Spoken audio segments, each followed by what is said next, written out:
أعوذ بالله السميع العليم من الشيطان الرجيم بسم الله الرحمن الرحيم رب اشرح لي صدري ويسر لي أمري واحلل عقدة من لساني يفقهوا قولي ربنا علمنا ما ينفعنا وانفعنا بما علمتنا وزدنا علما نافعا واجعلنا للمتقين إماما ويكاد الذين كفروا ليزلقونك بأبصارهم لما سمعوا الذكر ويقولون إنه لمجنون وما هو إلا ذكر للعالمين وما رميت إذ رميت ولكن الله رمى بل نقذف بالحق على الباطل فيدمغه فإذا هو زاهق ولكم الويل مما تصفون وقل جاء الحق وزهق الباطل إن الباطل كان زحوقا ما جئتم به السحر إن الله سيبطله إن الله سيبطله إن الله سيبطله إن الله لا يصلح عمل المفسدين وما هم بضارين به من أحد إلا بإذن الله وما هم بضارين به من أحد إلا بإذن الله وما هم بضارين به من أحد إلا بإذن الله ولا يفلح الساحر حيث أتى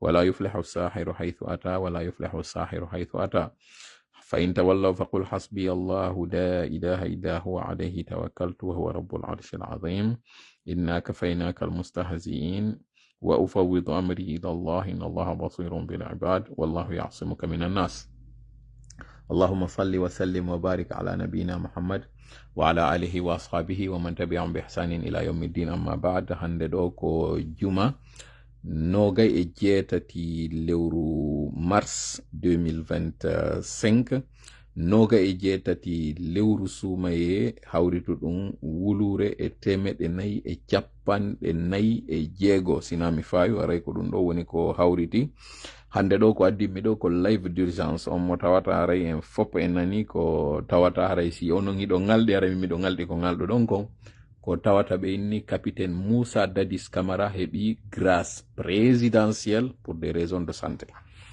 aray ko ɗum wonɗen e yewtude ɗo sabu forowol banana ino tongol tawata en faalaka accude ɗum ɗo ha jemma on lombo ɗo bimbi weto e ara ko ɗum wonata débat on forowol banana ngol ferane ɗen ngol enen kadi yiltite ngolngol go jonnemɓe mi faala noon yon heɗoro lan hakkil komi yewta ɗo kon sabu mi andi woɓɓe simi yewti ɗo ɓe duppay mi faalaka noon yon duppu few ɗo andi ko min andira duppugol mi duppata warin miɗo kirɗa miɗo welti ko tawata kon piyorre go kadi puusama e ɗen ɗe tawata eɗen habbinoyo senerde puus alhamdulillah rabbil alamina ko wonɗen e wiide ko en ko humpiti ɗen ko en andi wonɓe humpitude en ɓe ala faljude few awa no woodi noon ko ɓe humpiti en ko tawata ko ɗum waɗi si minni miɗo welti ko waɗa ɗo ko ɓe ferike forowol banana enen kadɗen feritanade ɓe forowol banana go ko ɗum woni ko addinmi ɗo en yewtay kañum kadi fii ɗi mbuuɗi ko tawata haray en heɓi kadi ɗo article mo tawata ko woɓɓe ay addi ɗon e nder commentaire inni mbuuɗi wawaka yoɓede ka banque centrale gibi e alarba hay hanki noon harɗe yewta fi ɗon ɗo goy donc ɗon kañum kadi si tawi ɗon ngalɗi ɗum min harem ɗo ngalɗi konko ngalɗuɗon ɗon kon e ka divers en yewta e fi o habaru photo ɗo kum bobo on taw kun en yewtino hankin fi makkum en humpitike wonde makkum yiitirama sengo Sierra Leone kono tawiri bobo majjuɗo sengo baylo baya en tout cas ka Grand Conakry yiitiroyama Sierra Leone kono tawiri frontière no hakkunde lagine e Sierra Leone kono kala otowal wujjangal lagine no yitiroyde Sierra Leone kala on tawɗo innama suuɗike lagine no yitiroyde kono tawiri ɗiɗo ɗe leyɗe ɗiɗi frontière no woodi kono ɗi frontière ji ɗo mo kala jinda e majji no faalira ɗum ɗon noon empêchali Médecins sans frontières non kanko fewndo faalano dogude o nangana ko frontière o nangama kanko kono o bobo ɗo wawama multinede ha o hewtoya ka gaɗa keeri kanko e yaka konno ɗum ɗo woniri haray e landoto ngal landal e landoto hoore meɗen ngal landal ka life meɗen ɗo aray noon sakite moƴƴa yewtere nden sabu komi kirɗaɗo moƴƴa no woni aɗa jooɗi yeeso moɗon ɗo mi toriki Allah noon yo hawrintinan e sawaba e koko addinmi ɗo mi yewta ɗum ɗo no ɓuri e newrade no ɓuri e deƴirde no ɓuri e fewirde mi hawrita e sawaba o si mi hawriti noon e ɗum ɗo mi toriki Allah kadi on waɗu ɗon ha mi hawriti e sawaba yo waɗu onon kadi hawriton e sawaba ka jentita golla sabu yewtere nden nde nafi wo si min mi hawriti e mayre onon kadi on hawriti ka jentitagol si ɗum ɗo no waɗi hara mi hawriti onon kadi on hawriti hara yetten Allah waccemmo kanko sabu are kanko ni ko moƴƴi e meɗen no tawirta noon mo humpituɗo en goɗɗi goo hawriten e majji no mi woni hawritirde hande ɗo ni si mi arnon faljude faljinede faayude fawñade ma feggade ha ande mi faljali alhamdulillah rabbil alamin haray ande neɗɗo on o timma haray ande koko mi andira kon koko ɓuri hasade kon en haray woni ko mi waɗi ɗon tawgol ngol mi faljay si ɗum ɗo no waɗi haray wata on felan pandi wata on wikkolanka yewtere wata on waɗan feno haray mi yetike no mi wirno mi faljay mi faljinte ɓay min kadi andite na lagine mi jooɗi andite ko woɓɓe jooɗi ton ko ɓe woni men e yetade na wondema ko ramli mi woni e toɓɓude ɗo na kadi mirawal ngal tawata ndiyan hino e mum ko tawata ko nder ɗo mi woni e ndarude na saabiwal gundo on kadi mi jogi ko yimɓe woni men e humpitude si ɓen ɗon falji haray menen kadi min faljay si ɗum ɗo no waɗi no mi wiri non wota on felan pandi dey wurte kon ko aali kon lelli ton kon ko lelli kon faamon kon ko acca kon si ɗon mari onon kadi ko faalɗon ɓeyditude e yewtere nden ko tawata wallay nafay waɗe ɗum ka commentaire ji si mi yiyali kam mune wadde ɗo yewtere nde wo ɓayaram ɗo wedditi e commentaire ji ɗi mi hawroya e mum ma goɗɗo goo hawray e mum ɗum ɗo wallitoto sina ɗiɗo fof anden seytane ko bonɗo mo yangi himo jangi si wardiranali en ka gandal makko wardirana en ka yangi makko woɓɓe wiya si wardirali ka bindi wo wardiray ka bimbiji ɓay non ko o bonɗo ko gando ko mawɗo ha haray ko en toro Allah ballal ko Allah tun wawata en hisinde danda en bone makko en fewtimo non kanko Allah en torike mo yo o raɗo taw seytane ka jonde meɗen ɗo o waɗan mi hakkille ɗen deeƴa ɓernde nden deeƴa ka yewtugol ɗo o waɗa onon kadi hakkille ɗen deeƴa ɓerɗe ɗen deeƴa ka jentitagol an ɗum ɗo no wawi wadde wo si o raɗike mo e meɗen ɗo ara o duppinali en o woɗɗina hakkunde men e makko no woɗɗidir hakkunde funnange hirnange amin ya rabbal alamin haray mi weltanike on fota non ko tawi kon ngol ɗerol on ayni ngol moƴƴa hiɗon wattanilay ko mi yewta kon hiɗon wattanilay ko yewteɗo kon joni hay e mi innayi ko ɗo wonɗon e arde ɗaɓɓon information alhamdulillah rabbil alamin juhalan sabu no mi wiri on non hay wonɓe ka gouvernement maɓɓe ko ɗo arata humpitowo ɓe landoɓe inna ene inde ande no tawa ɓen itteteɓe ene probléme alalan ƴawde ene ko ɗum communauté international o landi fiya men ko ɗum eɓɓa fiya men yeete men ɓe nguri amen wonɓe ka jananiri ko on ɗum ɓe heɓata ɗum ɗo fof miɗo yewtida e wonɓe ton eɓen faalaɓe dogugol kono ɓe warata ɓe doga ɓe nanimi na tilagine ha mi yalti mi yiyaka mi nangaka kono tawiri ɗum ɗo waɗi simɗo mari feere no mi wallirta ɓe yo mi walluɓe woɓɓe no wawa wonde hara ɓe aru andugol secret ji ɗin fo e muɗum mi heɗitoɗo ɓe ha ɓe gayna si ɓe gayni yewtude mi yewtida e maɓɓe konko tawata mi sendotata e muɗum ɗo ala kulli haal en yetti Allah taw ɗon ko kanko waɗi ngol ɗerol meɗen ɗo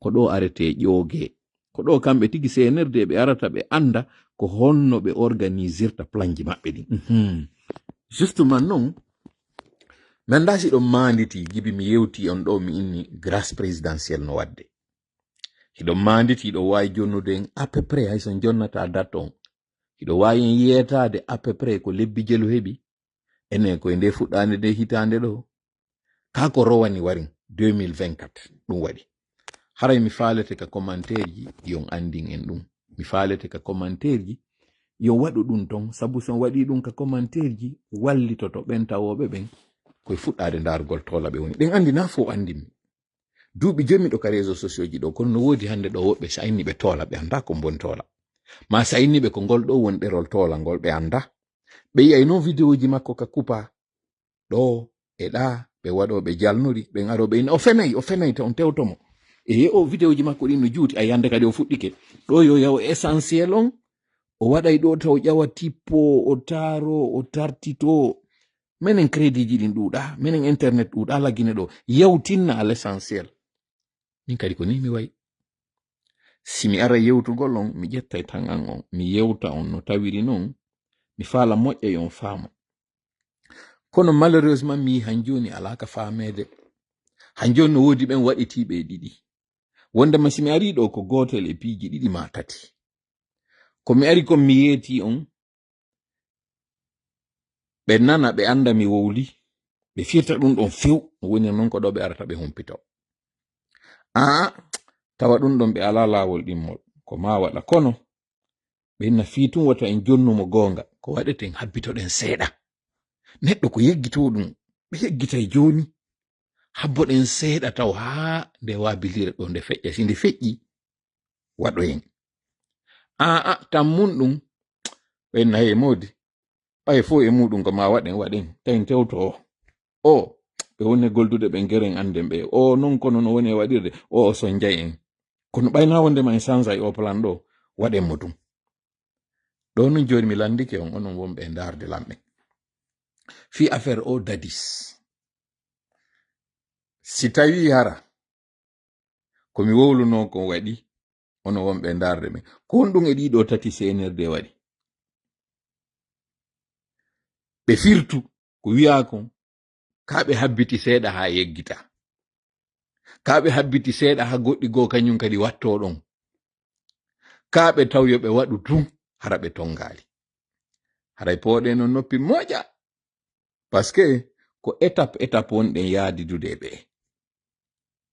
andi ton ko addinmi ɗo ko wiwgol forowol banana ferama gol mi falaka yon commento e mum few to waɗu émotion e mum few enen kan non ɗen ari feranagol ɓe gongol go'o ɓay ɓe wi'i ko ɗo ɓe arata ɓe ɗaɓɓa no ɓe dirisira leydi ndi ɓe wi'i ɓe ala plan no ɓe dirisira lagine koye ɓe arɗo min yeetoɓe ɓe arɗo kadi mi jonna ɓe golle kese yo ɓe arɗo mi waɗa ɓe kadi e lowre hesere haray no mi wiri non koko andunoɗen koko humpitinoɗen wondema grâce présidentielle no arde ɗum wata juho goto e moɗon mi fala tun no yon andu grâce présidentielle ko waɗata ɗum ko président jo enen non hande Mamadi Doumbouya ko président o wonno président de transition ha 31 décembre ka wonno 31 décembre feƴƴi woni 1er janvier hande kadi na o président joni non waɗugol maɓɓe o grâce présidentielle ɗo hiɓe andi han joni koye ɓe waɗani ɗiɗi est ce que ngulamu maɓɓe wawai tenude est ce que jama on no jaɓiɓe président fino yo jama on jaɓuɓe président ko ma ɓe waɗa ɗen pehe ko ma ɓe waɗa ɗen pewje ko ma ɓe waɗa ɗin piiji ɗi tawata jama on innay ko président on waɗi no tawa e muɗum iɗon anditi ka ɓe innuno carte d'identité on ko gratuit hande kadi yoɓetake fow kella inna senerde waɗi ɗum ɗo donc en andi jaka glissement waɗi parce que hanunoɓe tawgol ko yoɓe légiféru ha le 31 si le 1er janvier 2025 ɓe waɗi goɗɗum jama on tawti ça veut dire jank de fait ɓeɗo ko kamɓe laami hen joni go'o ɓay o yiɗon ɓe wowli fi recensement ɓenni yo jama on tawtu ɗum ɗo kadi si on tawti on holli han joni ɗon jaɓi ko kamɓe laami en kono fi yoɓe fellitu ko enen laami en ko ma ɓe divisa 4 région naturel ji ɗin ko ma ɓe manipula ɗiɗo e yi fuuta ɗo ni ka wi fotti fi Mamadi Doumbouya jentite moƴƴa doy kom fala on yaltintinande kon le diable se trouve dans les détails ko ɗum juutinta live ji ɗin mi ara ɗo few innugol ɗo hande mi heɓi gonga na ɗum addimi parce que no mi wiri on non si onon on ngalɗi ko yiwɗon ɗo min mi ngalɗay konko tawata on ngalɗi sabu koko humpitinoɗen kadi jama on ɗo kono fi on andu non plan on ko honto o woni andon kadi ko ɗum wonata prochaine étape on ko ɗum tola woni on e yewtude ɗo ko tuma ɓe puusi piyorre wo enen kadi puuse wonde sabu sen puusiɗe buyi moƴƴata ɓe fennay men ɓe waɗay ko mi wolata wona ko fenande joni non ko yehir doy ɓay tum ɓe puusi kunɗo mi yeto non prochaine étape on kañum kadi andon no mi wiri non ɗi mesure ji ɗi ɓe woni wadde ɗo fof ko fiyo reconnaisse wondema ko kamɓe laami o grâce présidentielle ko duwanoɗo waɗude gibi fewndo o tournoi ɗo waɗi ko gibi on tuma ɗum hanuno waɗugol kono bonnon daw ɓay tun ari waɗi hande kadi ɓe tawi modi tigi on ɗum ɗo wata gasude ɗi fureji ɗo fof wata walade hiɗe mapode jama on ɗo innen e waɗay ɗo grâce présidentielle ɗon haray c'est flagrant jonno way wasi jama o yeggiti ɗo kadi opportunité heɓike no ɓe wawi waɗide et par dessus tout mi yetinoke on joni ko ɓe fondi ko organise gol référendum on e présidentiel on o référendum mo tawata on ɗon si tawi votama hande kadi na sarti yewtete fi mon ko constitution on constitution mo tawata interdisanamo kanko Mamadi ɓay communauté international o waɗiɓe pression inni organise élection mbuuɗi lanniɓe kalorike cenɗe ɗen fou kala ka ɓe ari ɓe konki ɓe wi konko ñawle men ɓe wiide men ñawlata on na on légitime kala ka ɓe ari ɓe inni okke men ɓe wiide men okkata on kon sori jon noon pour faire une pierre trois coups koɓe geruɓe organise élection présidentielle ji ɗi Mamadi noon hoolaki si o organise ɗum ɗo feƴƴay par ce que o yi han joni jaka Fuuta no wodi ɓen ɓe tawata yiɗama jaka han joni selluko populaire jaka han joni Alpha hino mari militant jon noon tout se joue entre Basse-Côte e Guinée forestière hot Guinée mo darde konno grignotirta e yiɗo ka ɓe waɗi chantier ji ɗi ɓe wi ɓe waɗay goudron hot Guinée kankan heɓay 2 fois 2 pendant que ne wodi nokkeli go ka tawata goudron ala o yi hankin ka ɓe organise rupture ka ɓe yehi ɓe huntoyi hankin hot Guinée ton ɗum ɗo fou kaka stratégie de manipulation jon non ko onno foore on tawtirta men ko onno men organisirta 3 contre 1 on si tawi Fuuta han joni jogi kaka jogiɗo wi wallitotako kono ko honno tawata ɓe wonɓe wiide Modi a wata présentade président candidat Dadis Camara ko ɗum ɗo sokkirimo hakki jaɓali ɗum ɗon ko ma gera o yalta ko si o ɗo yalti wawa heɓude ka tokka anani moccen ko hoore woodi ɗeɗon non hoore fiyo nde woodu a yaltinayi o taw ka kaso donc ɗum waɗi si ɓe hittini ɗum ɗo non holli en konko mi humpiti on ɗa wondema ko législative o woni e waɗude référendum o woni e waɗude e kañum présidentiel on ɗum ɗo en ɓurti heɓude tama on wondema hihi ɓay tun humpitinoɓe en ɓe wi ko ɗum ɗo woni e waɗude donc en andi jako plan on non donc en andi hande kadi wigol ngol c'est de la base vers le sommet ɗum ɗon sina fiide ɓay mi wowliɗo ɓe inna awka fennugol tola ko ɗum ɗo woni programme CNRD ça d'abord c'est la première des choses ko hano ɗum humpitade deuxième des choses grâce présidentielle ko lanɗo waɗata no mi wirno noon nane kono grâce présidentielle wawi waɗude wo tuma tawi neɗɗo gayni épuisude recours ji ɗin fo kon ɗum woni ɗin o ñamama ka première instance sifa Aliou Ba ka ñawa ɗon ko ɗum ɗon ɓeynata première instance o condamnama o waɗa appel kon ɗum woni appel ko wiwgol ngol cour d'appel on dartete nde ñawore ñawno ɗon o ñawirano no haniri o faljuno ma ɗum hunde kaari ƴettanoka daranoka joni non onon min faala yo dartito ndun suudu ɗon hindu feƴƴi première instance on ndun ɗon no towi si ndun ɗon kadi ndu daari ndu ni min darti kono ñawnoɓe ɓen ɓaawo ko ɓe ñaawi ko menen kadi meɗen tawti ɓe ɗum ɓe faljali si ɗon lanni no wodi ko ɓe innata kon hande kadi noon cour suprême on no inde min nde wiiri noon ko cour suprême ko ndun ɗon ɓuri ko ndun suudu ɗon ɓuri towde ɗi few ndun ɗon suudu kala ko ndu ñaawi goto wawata arde darto si ndun ɗon non ñaawi hande kadi dambuɗe ɗen tati non ombanike neɗɗo on o jooɗo noon o habbo hande kadi ka iwrata ka président on par ce que ino considéra président on kañum kadi no laami ko lutti kon fo haysi ndun suudu ñawore ɗon kayru kadi o laamaki ndu kono mo laami kan kadi ko lutti kon mo mari noon kanko kadi piiji ɗiɗi ko waɗata ko inete kon grâce présidentielle ma amnistie ko innugol ngol bonnere maɗa nden hinde ton kono joni min accanima si goɗɗo amnistiyama e so grâce yama eno seedi grâce on hande kadi ko ɗum ɗo woni wiwgol mi accanima kono hande kadi dossier on no ɗongoy ko waɗɗa kono nder ɗon amnistie on noon ko argol hande kadi monta few wawa si a waɗali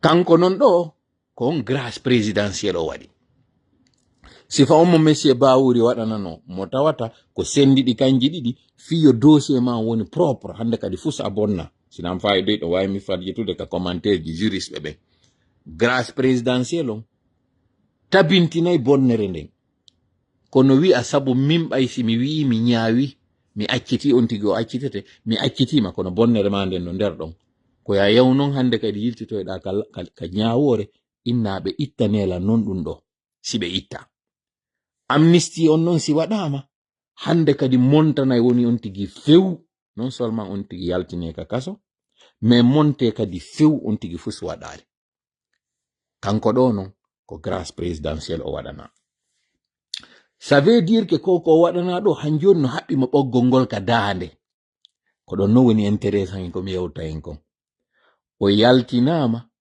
fiyo immo ara o weltano o ɗo o nodda mo président kala yiɗuɓe mo ɓen kadi ka foore fo inna ko président o woni ka waɗi ɗum ɗo finon yo yaw ha monte few hiɓe wawi mo gollitirde fi kanko tigi yo immo ya waɗana ɓe propagande fi kanko tigi yo noddu jamma on inna ko feccere ñawore nde woni ko ittaka ɓoggol an ko daande an ko koygal an ngal woni ko firta kono ɓoggol ngol no ka daande an goy donc senerde yaltiniɗo goɗɗo immoytoɗo kañum kadi waɗanoyaɓe kañum kadi campagne si aroy non hewti ɗon wota on nangude yanugol e makko kanko capitaine Dadis ko ɗo woni forowol bananagol ɗo kaɓe falata o kaka o yalti ɗo ko kala innuɓe ɓen ko famille de victime yo immo nanga sonkugol no o hanano haccitede victime ɓe amen ɓen mi yeti noon fewndo procès o wonno waɗude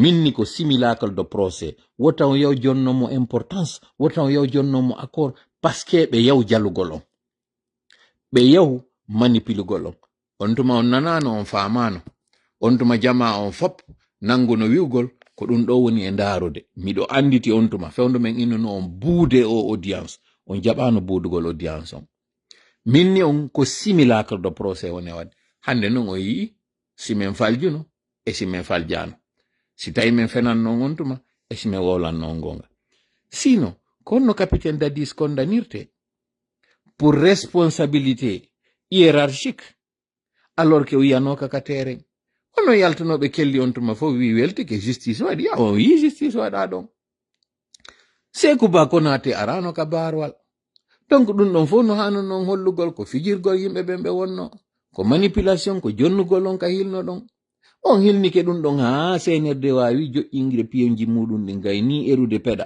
waɗi ko faala ko ñande woy ɗon arde ɗum jonno awa ko ni kañum kadi gibi ɗo naɓi yeeso ko ni ɓe weddintinertay ɓennay noon suma sumito ko e maafe ɗum kadi ara ko welɗo ɓay non o yi on andi konko waɗuno ɗon Allah waɗi ko minen heɓi gonga o wondema ko simulacre de procès gibi ɗo kadi naɓi yeeso wattani ila simi ari mi yetti on ɗo goɗɗum somin ari mi wowlani on goɗɗum wattani ila joni noon mi faala yen jentito communiqué mo waɗi on kon ɗum woni sabu ha ɓe waɗanimo on grâce présidentielle hara jentiteɗo ammara ko wowli kon ka télévision guinéen hande ɗo si yiltitoyɗen noon enen kadi e forowol banana ngol wonɗen ɓe jonɗe ɓe donc haray pooɗe noppi moƴƴa jentito ɗon nde yewtere nde tawatay mo waɗi ɗo abbe ɗo ya felantaw vidéo on o wonali pré mi waɗamo ɗo tinna pré voilà audio on un instant voilà développement du 5 septembre 2021 portant prise effective du pouvoir par les forces de défense et de sécurité. Vu le jugement numéro 019 du 31 juillet 2024, sur proposition du garde des Sceaux, décrète, article 1er, une grâce présidentielle est accordée à M. Moussa Dadis Camara pour raison de santé. Article 2. Le garde des Sceaux, ministre de la Justice et des Droits de l'Homme, est chargé de l'application du présent décret. Article 3. Le présent décret, qui abroge toute disposition antérieure contraire.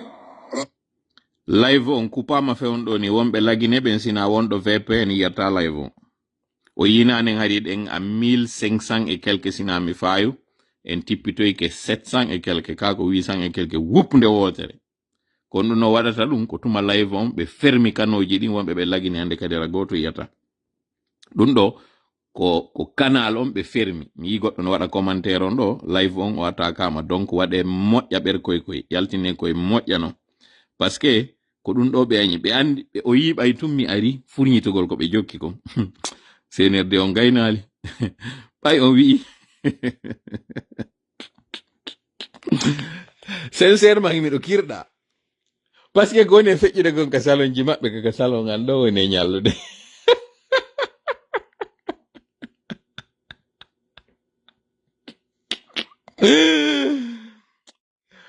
hey lagine ɗo yurmi sincèrement ɗo yurmi jaɓe ko min laami ni lagi enen si min yon ni ko min laami lagine on kono o grandio no mantini e kono o grandio kadi il est trop prétentieux mais les faits sont les faits ko ɗo mi jooɗi ko ɗo mi woni ɓe gollinde ɗo ɓay tum ɓe wi ɓe gollata ko ɗo mi gollinta ɓe kami jooɗi ɗo miɗo joggi télécommande on kamɓe ɓe joggi télé on hakkunde joggiɗo télécommande on e joggiɗo télé on hombo joggi contrôle o donc c'est pas grave waɗe ɓerkoye koye moƴƴa simini waɗoy koye ñoƴƴe na yo waɗu ka commentaire ji ñoƴƴe moƴƴa sabu miɗo ari sekugol conci toloki maɓɓe ngi cuddawi maɓɓe ngi ɓe suuɗi e mum ngi miɗo ari sekugel ngi fitare nde ɓe ari ɓe suuɗi mo miɗo ari sunnugol nde mi hawja mi mapaki mi ana parce que ɓay tum ɓe wi ɓe gollata ɓay tum ɓe wi ɓe nunɗata mi aray ɗo mi sekita ɗo linki maɓɓe ngi fop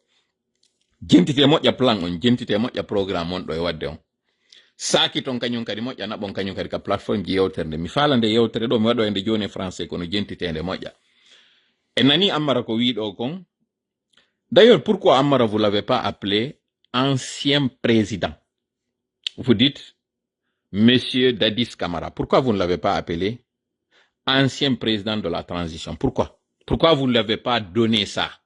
Pourquoi vous ne lui accordez pas son titre qu'il mérite? Pourquoi? Vous avez le complexe, même lorsque vous voulez faire du bien, puisque vos actions ne sont pas sincères, puisque tout ce que vous faites est basé sur quelque chose, vous n'avez pas donné le titre du monsieur le président. Pourquoi? Le capitaine Moussa Dadis Camara, c'est un ancien chef d'État. C'est un ancien président de la transition. Accordez-lui au moins ce titre, si vous êtes vraiment sincère. Vous avez dit en plus que vous lui avez gracié pour des raisons de santé. D'accord, c'est bien. Cette raison de santé, nous la réfutons pas, hein.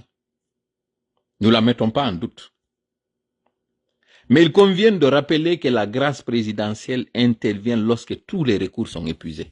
Est-ce que c'est le cas du capitaine Dadis? Est-ce que c'est le cas du président Dadis?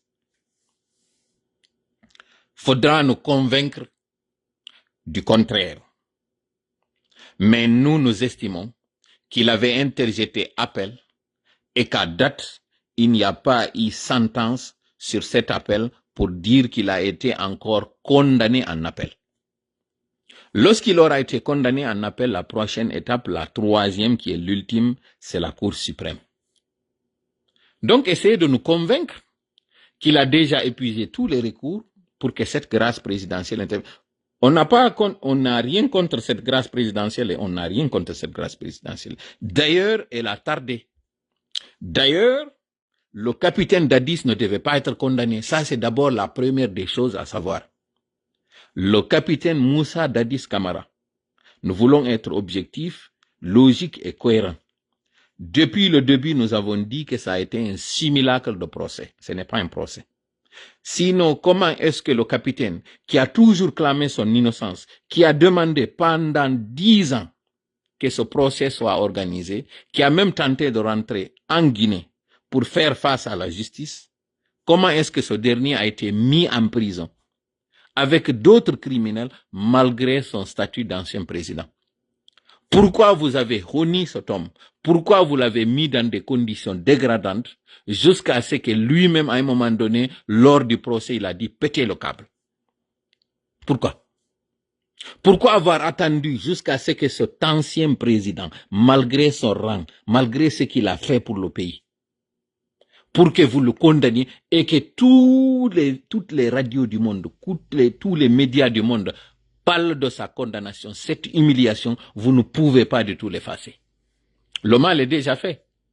C'est après avoir maintenant humilié cet homme, après avoir rendu cet homme au plus bas de niveau d'un être humain, après avoir fait une injustice sur lui, aller jusqu'à le condamner et laisser le général Sekouba Konaté, qui n'a même pas daigné répondre à cette justice. Parce que lui, il fallait protéger son rang, il fallait protéger son image, il fallait protéger sa réputation. Vous ne l'avez pas fait venir. Alors que les deux devaient venir devant la barre et s'expliquer. La responsabilité hiérarchique devait s'appliquer à lui, parce que c'est lui qui était le ministre de la Défense. Et ce sont des hommes en uniforme, de surcroît, des militaires qui avaient tiré ce jour-là. Donc si nous partons sur la logique de la responsabilité hiérarchique, le ministre de la Défense devait d'abord être devant la barre, s'expliquer, et si condamnation devait avoir lieu, lui aussi devait être condamné. Mais il fallait unir cet homme, fallait dégrader son image, fallait gâcher sa réputation, le traiter comme un moins que rien, et finalement venir dire que pour des raisons de santé, nous allons le gracier. D'accord, pour des raisons de santé. Regardez l'image de cet homme, Claude Pivy, un père de famille qui a servi la nation. Quand il était dans ses beaux jours, regardez l'homme, comment il était ici. Regardez maintenant cette image dégradante en bas, où il a été attrapé au Libéria, exhibé à la face du monde, comme un vulgaire malfrat, et qu'il m'excuse de l'expression, que sa famille m'excuse de l'expression, plus particulièrement sa fille Zena. Cet homme-là, il a été exhibé comme un vulgaire malfrat, alors qu'il a occupé des fonctions. Et nous voyons ici que l'homme avait besoin de soins. D'ailleurs, lui-même, il explique, je vais vous laisser écouter ce qui s'est passé sur cet homme, pour que justement qu'on voit la cohérence ou l'incohérence du CNRD. Écoutons ici.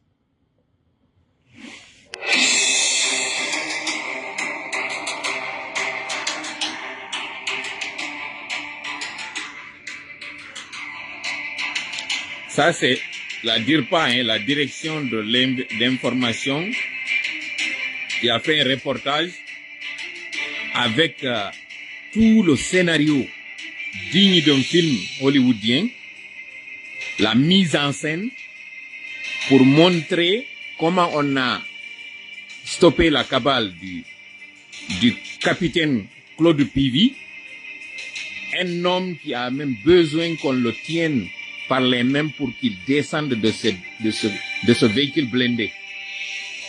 On a dégradé son image, on voit qu'il n'est pas du tout bien portant. À la sûreté, c'est le même jour-là, j'ai continué, ils m'ont fait accompagner par 3 des gens qui sont venus derrière moi à la sûreté. Donc, ils m'ont balancé directement pour aller en forêt. Je suis parti en forêt, arrivé chez moi dans mon village, j'ai fait 3 jours, 4 jours, j'ai traversé pour aller au Libéria. Écoutez, hein.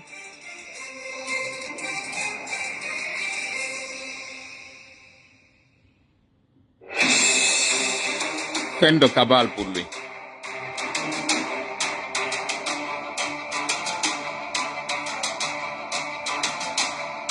Voilà. Maintenant, je vais vous faire écouter l'intervention. Les forces de défense et de sécurité ont permis d'interpeller et d'arrêter Claude Pivy. Alors, nous avons cru devoir assister à sa mise à disposition au compte de la justice que nous représentons actuellement au nom de M. le ministre de la Justice, garde des Sceaux, ministre des Droits de l'Homme. Et nous rassurer aussi que toutes les dispositions en termes de sécurité sont prises pour éviter qu'il y ait des complicités externes pouvant porter atteinte à son intégrité physique et morale.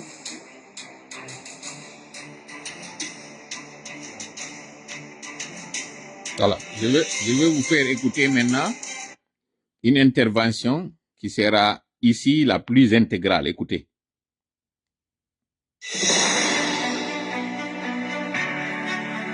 Vous pensez qu'on a oublié? Nous, on n'a pas oublié. Hein?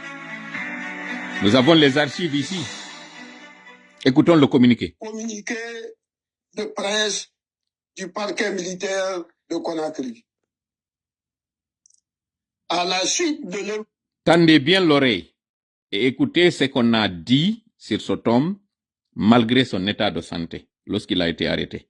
Mais Artaïon est pour là, mais écoutons ici. l'évasion de certains accusés de l'affaire dite des événements du 28 septembre 2009 survenus dans la nuit du 4 au 5 novembre 2023 à la maison centrale de Conakry, le parquet militaire du tribunal permanent de première instance de Conakry Écoutez bien. a lancé une procédure de recherche le 22 janvier 2024 contre M. Claude Pivy. Le 31 juillet 2024, et en lien avec le procès du massacre des événements du 28 septembre 2009, Écoutez. Claude Pivy a été condamné à la réclusion criminelle à perpétuité. Voilà, à perpétuité. Pour crime contre l'humanité.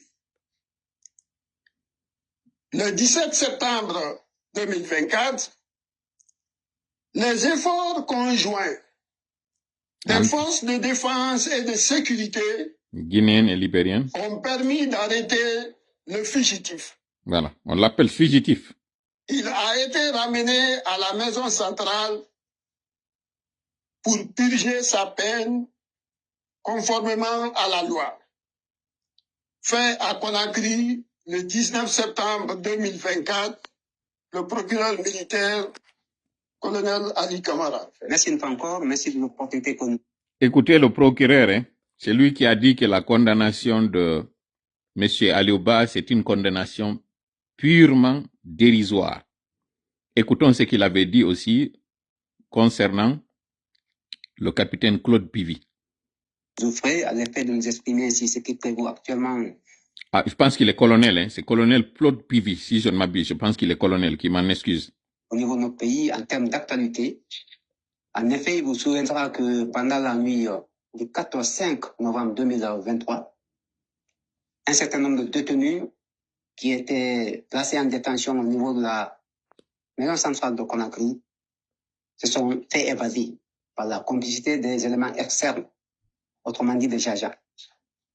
Alors, suite à ces agissements infractionnels, le parquet militaire de Conakry a ouvert une information judiciaire et a requis à cet effet un juge d'instruction qui a posé des actes tendant à retrouver ceux-là qui ont pris la fuite. Écoutez, identité. C'est dans ce cadre que les efforts conjugués des forces de défense et de sécurité ont permis d'interpeller et d'arrêter Claude Pivy. Alors, nous avons cru devoir assister à sa mise à disposition au compte de la justice que nous représentons actuellement au nom de M. le ministre de la Justice, ministre des Droits de l'Homme. Et nous rassurer aussi que toutes les dispositions en termes de sécurité sont prises. Ceux qui sont en Guinée, faites le VPN pour pouvoir suivre ce live. Ils ont coupé les canaux, ceux qui sont en Guinée ne pourront pas suivre ce live. Ils ont fait exprès, pour ne pas que vous vous rendiez compte de ce qui se passe. Ils ont attaqué le live. Écoutez. Pour éviter qu'il y ait des complicités externes pouvant, d'une part, porter atteinte à son intégrité physique et morale, ou aussi, d'autre part, des velléités tendant à le soustraire des poursuites pénales qui sont engagées contre lui, pour des faits qui sont en lien avec l'évasion. Je tenais à apporter cette précision que si vous examinez bien les réseaux sociaux. Il y a des publications qui font état de ce qu'il était en compagnie d'une autre personne qu'on prétend être son fils, à la personne de M. Pivi Verny. Je tenais à apporter la précision suivante que ce n'est pas son fils. C'est ce monsieur qui l'hébergeait. Alors, si fait que vous allez constater que le mandat qui a été décerné contre son fils est en cours d'exécution. Et une fois qu'il sera retrouvé, il sera mis à disposition des autorités judiciaires guinéennes et éventuellement, il va répondre devant la loi. Voilà. Merci beaucoup. Voilà. La première des choses que vous devez savoir par ici, l'information que nous avons eue avant de venir sur l'état de santé du colonel Claude Pivi, c'est ils sont toujours à la recherche de son fils, Verny Pivi. Et pour que justement il soit dénoncé, voilà pourquoi nous envoyons son message à Verny Pivi, qu'il écoute très bien. Si toutefois il est en contact avec certains de ses proches, certains de ses parents, qu'il soit très méfiant, qu'il fasse beaucoup attention. Parce qu'avec cette grâce présidentielle, ils veulent désormais l'isoler et faire de lui le mal aimé pour qu'on puisse l'attraper. C'est la même chose qu'ils ont fait avec son père. Son père a été dénoncé par certains proches qui ont été soudoyés. Il y a eu des complicités, pas toutes dans son entourage, mais il y a eu aussi certaines indices qui ont donné le lieu de sa présence. Et aujourd'hui, le CNRD ne dort pas. Mamadi Doumbouya, tant qu'on n'aura pas mis main sur Verny Pivi, il sait qu'il n'a pas la vie tranquille. Il sait qu'il ne doit pas dormir sur ses lauriers. Ça, il le sait. Ça, c'est tout simplement à l'endroit et à l'attention de la communauté forestière. Comme j'ai dit tout à l'heure, nous n'avons rien contre cette grâce. D'ailleurs, comme j'ai dit, le capitaine Dadis ne devait pas être condamné. Si maintenant la raison évoquée, c'est une raison de santé, alors qu'on la prolonge, alors qu'on élargisse cette raison à d'autres. Le capitaine Dadis, à notre connaissance, était mieux portant que celui qu'on a vu, qu'on a ramené du Libéria, qui était en train de suivre des soins à l'indigénat. Je parle de Claude Pivi, le capitaine ou le colonel Claude Pivi. Je ne connais pas son rang, vous pouvez me rectifier dans les commentaires.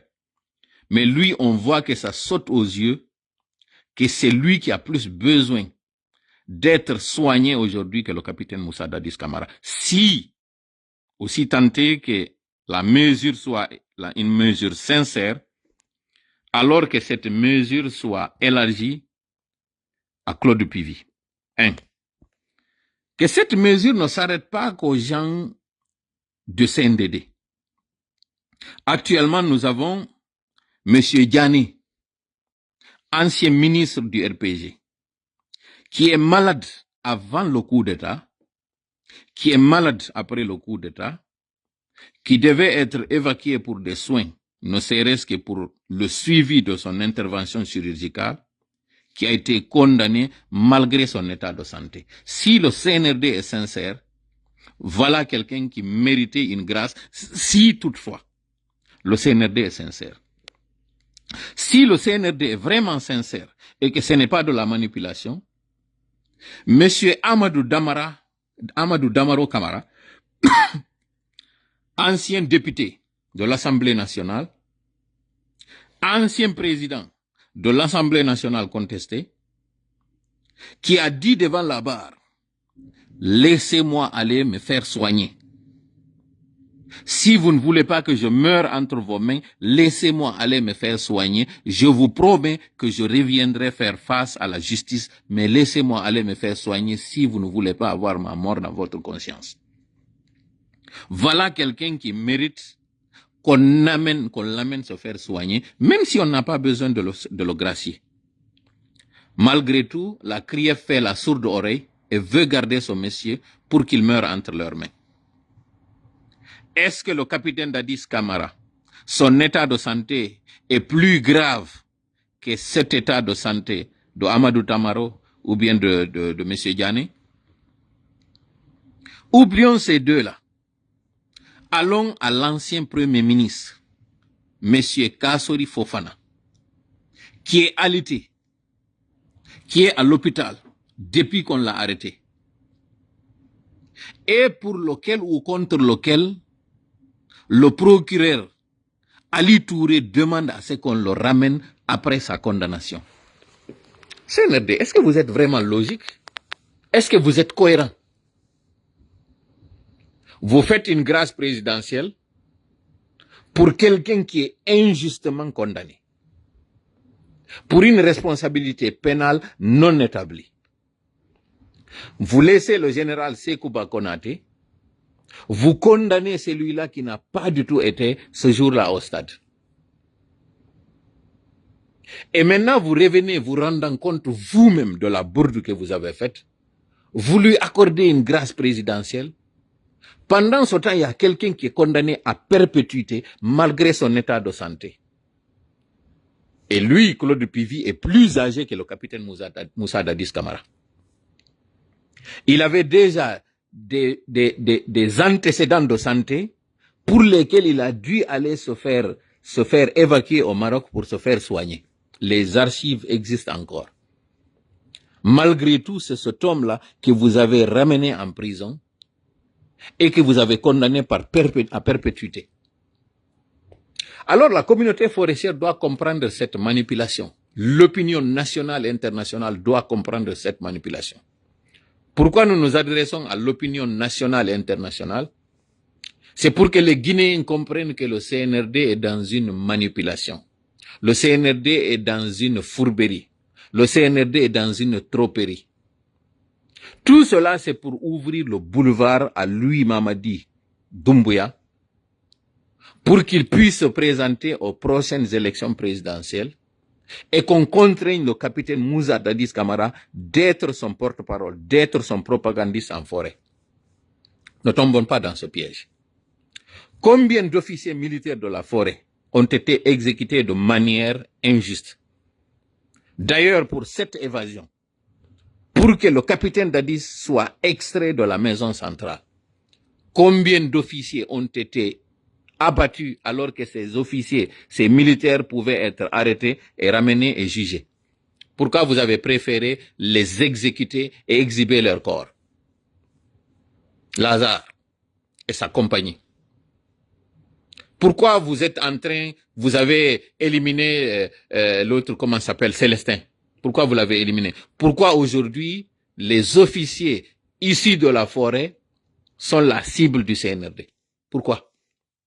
Si vous êtes sincère, comme j'ai dit, élargissez cette grâce à Claude Pivy, dont l'état de santé est grave, annulez cet avis de recherche contre Verny Pivy, parce que vous savez très bien que Verny Pivy est venu sauver l'honneur de son père, parce qu'il sait que son père est injustement incarcéré.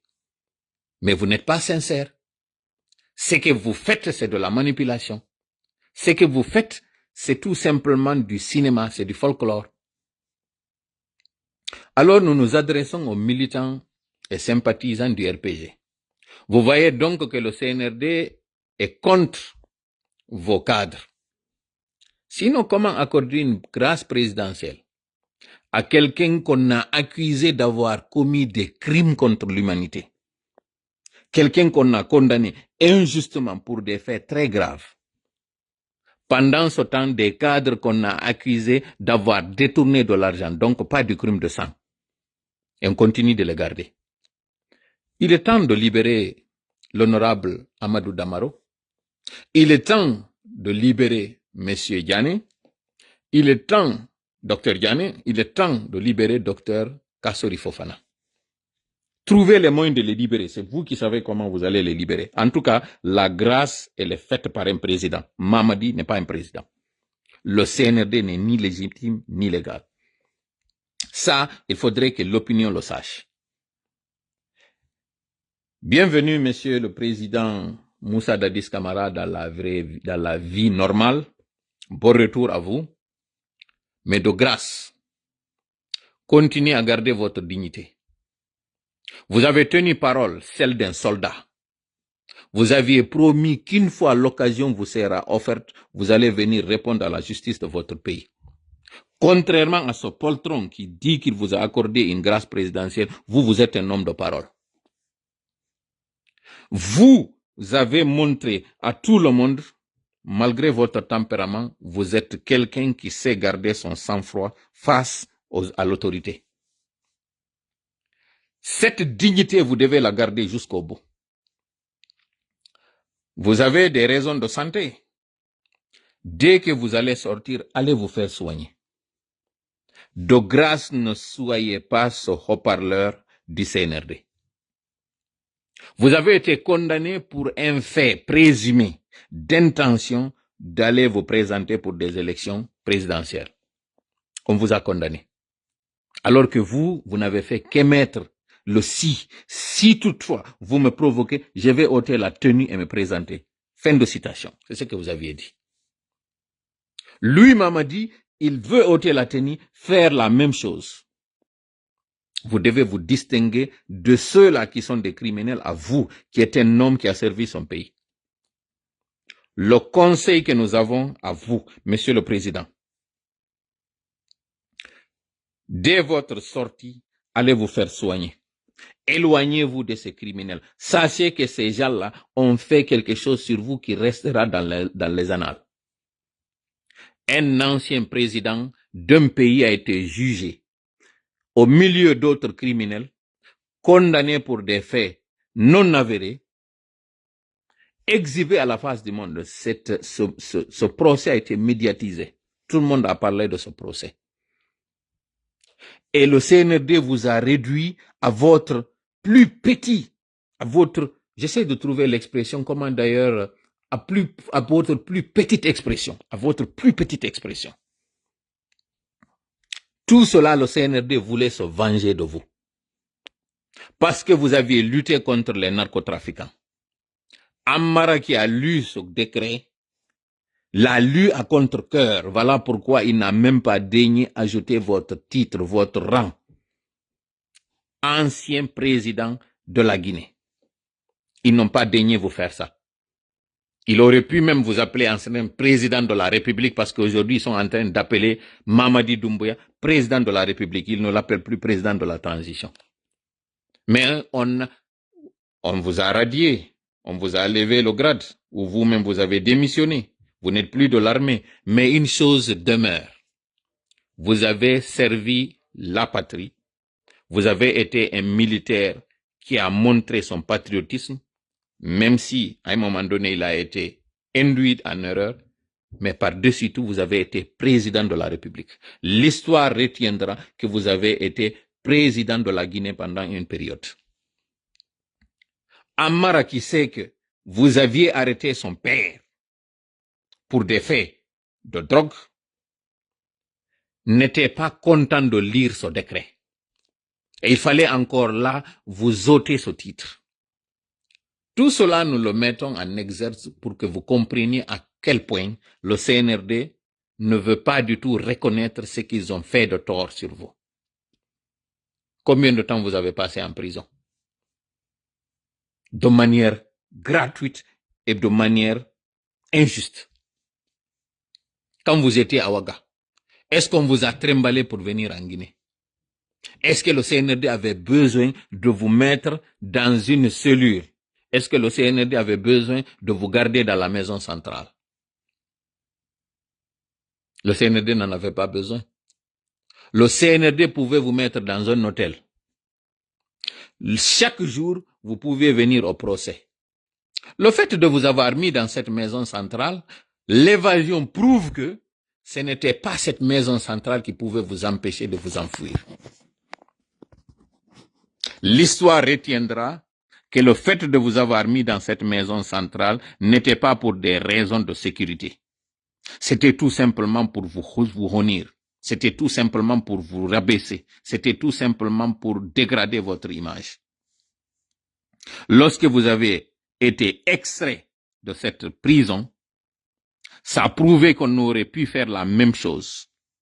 Et vous avez appelé pour dire, je me rends, je ne veux pas m'enfuir, je veux terminer ce procès. Ce qui veut dire que si on vous avait accordé la confiance et qu'on vous avait dit, allez à la maison, venez vous présenter chaque matin, vous auriez pu le faire. Ce procès aurait pu se faire en gardant votre dignité. Le CNRD ne l'a pas fait. Donc, ce qui s'est passé ne sera pas du tout effacé par un coup de baguette magique. Non. Les faits sont les faits. Ce qui s'est fait, c'est déjà fait. On a sali votre honneur, on a sali votre image. Voilà pourquoi ce jour-là, vous aviez répété, vous avez dit à la face de tout le monde que votre image a été salie. Votre honneur a été sali. Pensez-vous que ce simple décret peut effacer tout cela? Capitaine Moussa Dadis Camara, Monsieur le Président, soyez digne jusqu'au bout. Dès que vous allez sortir, ce qui sera fait dans les heures à venir, prenez votre avion, allez vous faire soigner. Mais de grâce, ne vous rabaissez pas à tel point de renier ce que vous aviez dit hier. Soyez victime une fois, soyez victime deux fois. La première, c'est d'avoir eu confiance à certains de vos entourages. La deuxième, c'est d'avoir eu confiance à votre justice. Mais ne soyez pas du tout dupe la troisième fois. Ne soyez pas victime pour la troisième fois. Ne soyez pas cet instrument. Ne soyez pas cet outil. Ne soyez pas cette arme que le CNRD va utiliser pour blanchir sa forfaiture. Le CNRD veut vous utiliser auprès des vôtres. Le CNRD veut vous utiliser aux yeux de l'opinion pour dire que ce que lui, le capitaine, voulait faire hier, que vous lui avez empêché, lui, aujourd'hui, il vient pour montrer que c'est lui qui avait vu juste. Voilà pourquoi aujourd'hui, il vient appuyer cette candidature. Voilà le programme, voilà le deal, voilà ce que le CNRD vise. Le CNRD veut utiliser votre image, votre parole, votre aura, votre popularité en forêt pour dire lui-même qui avait été combattu hier par cette communauté de Peul, ceux qui étaient là, qui se faisaient passer par des victimes, lui, il vient aujourd'hui accompagner cette candidature. Donc, accompagner ou accepter cette candidature de Mamadi Doumbouya, c'est une façon de venger ce que le capitaine avait subi. Voilà le message, voilà le plan, voilà ce que le CNRD vise. N'acceptez pas d'être cet acteur. N'acceptez pas d'être utilisé dans ces fins. Nous savons très bien ce que le CNRD a prévu pour vous. Mais de grâce, encore une fois, n'acceptez pas d'être celui-là qui va venir blanchir cet acte maléfique. N'acceptez pas d'être cet instrument qui va venir donner de la légitimité ou de la légalité à cet acte satanique. Monsieur le Président, écoutez ce message et ce conseil venant de quelqu'un qui a dit haut et fort que vous êtes une victime devant cette barre. Et que lors de ce procès, qui est d'ailleurs un simulacre, il n'y a pas de bourreau, il n'y a que deux victimes. La partie civile et vous accusez à tort. Le véritable auteur se trouve en cabale. C'est lui, Sekouba Konaté, qui est l'auteur, c'est lui qui vous a tendu ce piège. Il savait très bien ce qui se tramait. Et vous savez très bien quelle était cette puissance qui était en train de le soutenir pour vous mettre à l'écart. Aujourd'hui, soutenir ce Mamadi Doumbouya, c'est renier à tout cela et accompagner cette trahison dont vous avez été victime. Mais après, Kula. Jama hare mi wowli ko mi wowli ɗo kon. Mi fala kano yon heɗoran ɓernde. Min ni si tawi ko gonga ko nawnare waɗi ha capitaine Dadis accita. Claude PV ɗo en fof en yi ko nawnuɗo. Fi on ɗum haɗi Claude PV kadi accite. Mi andintini en wondema kanko Moussa Dadis o duwanoka condamnede. Parce que ala ka yaltiti ka holli ka tabiti wondema o tawanoka stade. O tawanoka. Ko ɓe condamnirmo ko wi'ugol ngol ko kanko wonno ko ardino leydi ndin ton. Joni non ɗo yo ardo leydi din no woduno ardinoɗo ɓen soldat siɓe. wiyeteɗo Sékou Ba Konaté kanko wonno ministre de la défense fi hon ɗum kanko ara lay o dari ka barwal no hollugol ngol on ha honto koye fenande wona o kondanama si oɗo accitama mi yetike en ten waɗu émotion woɓɓe ara ɗo joni nana inna nani ko tola woni e wiide yoɓe accituɓe criminel ɓe joni noon ɓe victime ɓe ɗo ko honno ɓe warrata gibi ka fuɗɗode ñawore nden bonino wotan bonnu kure mon e kaaje wotan wolu fi ɗum ɗo few wotan nangu yaltugol hollon émotion wiyon koyeɓe nattuɓe ka nafata fus on weltino ko o nanga minni on nafata ko weltiɗon ko nanga ko on naɓaka kaso on tuma mi heɓuna e ɓen ɓe mi sonkidi e mum il se reconnaître on ka live an ɗo ɓe mi innuno ko mascarade konko habbiɗon ɗo waɗata ñawore gonga waltata e nder ko o nangaɗo ko manipulation wona e waɗede si ɓe gayni kañum kadi o accitete mi wowli kañum kadi fewdo ka fewdiɗo hande ɗo noon alhamdulillah rabbil alamina ko mi wowluno ko yaltiti gonga on o yiyimo awa ɗo kadi mi inni yoɓe accitumo Claude PV woɓɓe ara ɗo joni ina tolata wowlu ɗum kono ɓe accitiramo donc hombo wari wara ɓen fof ka stade nde ñande waruɓe ɓe ɓen organise ɓe ɗum ɗon on ko kanko Sékou Ba Konaté andi film ka on ɗon arali ɗon wata on bonno kure mon e kaaje mi watti ɗon mi inni kasori no nawni jane no nawni damaroy no nawni siko gonga ko fi nawnare ɓeɗo accitira haɗi ɓen ɗon kañum kadi accite woɓɓe kadi ara ɗo joni ka commentaire ji heɗito nde yewteran ɗo heɗitorolam ɓernde nanga wigol ɓen accitetake hiɗon andi ɓen ko jogora ko fi Alaji Sellu wata artu mi wowlino mi wowlitike fanni man tiɗe ŋerinde ɓoggol ngol e hoore ɓe wonɓe ka kaso ɗo ngol ɓoggol koye hoore Alaji Sellu wonɗe ŋerinde ngol sabu ɓeɗo ɓe jogoraka hay hunde sina hollugol si a ari kaka ɓeɗo wonɗon ko ɗon men naada e ma jawwalo tallo mareɗa ɗo si on faala e Alaji Sellu wawa artude hara koɓe hisoɓe en jaɓay ɓe naadaɓe ka kaso ɗo ɓe naadiraka nder ton fi yimɓe no wara ko ɓe naadira nder ton ko fi mbuuɗi no wujja hande ɗo no mbuuɗi ɗi senirde woni e wujjude ɗin e mbuuɗi ɗi ɓeeɗa wujji ɗin kon no ɓuri tiiɗude jama acce golliren hakkille yalten e gollirgol ɓerɗe ko ɗe ɓerɗe meɗen ɗe faminɗen enen hiɗen nunɗi ɓuri fof hiɗen mari mone mo itteten ɓuri fof waɗi en ɗo hiɗen lutti e mone mi fillito ko mi wowlata kon kala ko waɗira ittere mone ko mone sakkitorta sen sikkiɓe ko waɗi en kon ɗo e ngu laamu makko kanko padiri en ittortoɓe mone e laamu kañum maɗum e golle maɓɓe kañum senerde en ittata mone ko enen luttitata e mone ɓe gollitira en toujours ɓe waɗa ko ɓe faala kon enen kadi noon ko en andu ko honno gollitirten kala occasion yaltuno so nananola gimmi mi fuɗɗi wiide en ko ni e ni warreten hande arayno na ɗo wonnede jon noon e hen na biti ina jooli ñawore waɗali en heɓali ko faala ɗen kon kamɓe ɓe wadde ko ɓe faala kon ko ɗo wonmi arde mi daro mi haɗa ɗo e yewtere nde mi tori kala wonu balla meɗen hawriden e sawaba mi fillito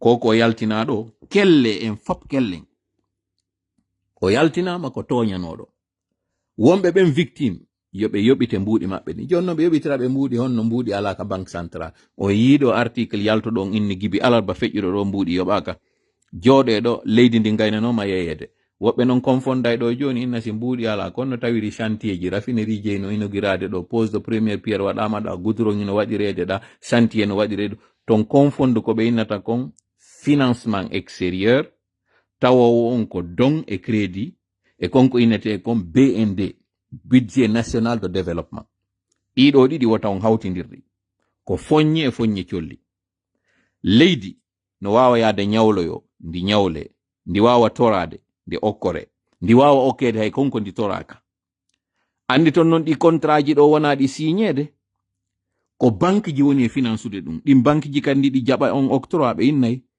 50% 60% koye taw ko compagnie ji iwɗi ka amen menen ɓe lamitora kañum kadi ko tawata ko fi développement leydi ndin donc ɗum ɗon bloquetake ɗi compagnie ji ɗi on ɗon yiide ɗo fof no arde innayi no moƴƴinirde ɗa raffinerie no waɗude ɗum ɗo no wadde ɗum ɗo na rien à voir e ko innete mbuuɗi leydi ndin hino mari mbuuɗi leydi ndin ko tumata on budget national de développement on ko tawata ko taxe ji ɗin redevance ji ɗin activité ji ɗin gestion ji ɗin ko ɗiɗo innirte leydi no mari kaalisi ko lutti kon ko ñamale ɓe woni en e waɗande ɗeɗo noon ñamale wonɗo e ñawlde on kanko mo andi ko intérêt makko woni hettude hettoto si ɓe ñawli en ɗo woni duuɓi temedere duuɓi wulure kamɓe ɓe hetta e mbuuɗi maɓɓe ɗi taw confondu ɗiɗo ɗiɗi wonɓe arde inna men ɗo koye fenande men woni e wolde otoje no okkitirede santier ji no waɗede on confonda e woni ɗi mission ji ɗi ɓe woni e wadde ka intérieur ɗo o buuɗi ko wonɗon yiide ɓe okkitira ɗo ko narkoɓe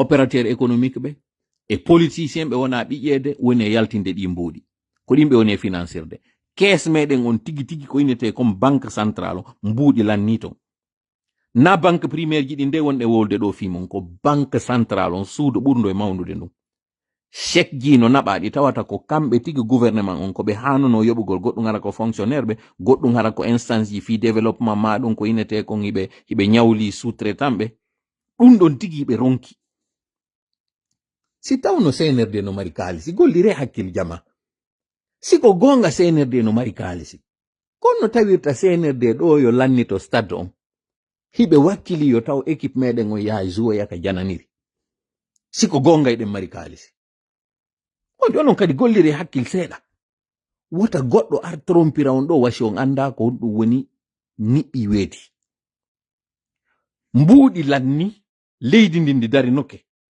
e ñawli nokke ha hande kadi alaka ñawle andite ɓe waɗi ko ɓe innuno ko réquisition banque ji jibi mi mandi hari hoore an mi nanali ha hande no inne réquisition lagini hari waɗi e banque ko CNRD mi ati nanirde ɗum miɗo andi otowal no waɗe réquisition l'école no waɗe réquisition suudu goɗɗo no waɗe réquisition magasin ji no waɗe réquisition marchandise no waɗe réquisition ɗiɗo fof pari mi andiɗi journaliste ɓe no waɗe réquisition radio ji no waɗe réquisition fewndo o covid arnoɗo e ebola ɓe waɗuno radio ji ɗi réquisition fiyoɗi gollamɓe ɗum ɗo miɗo andi waɗuno ngujjoyno jokke yaha otowal maɓɓe ngal bona ɓe ara ɓe tawa otowal civil jo ɓe réquisitionna ngal ɓe ƴetta ngal ɓe yaha ɓe gollitira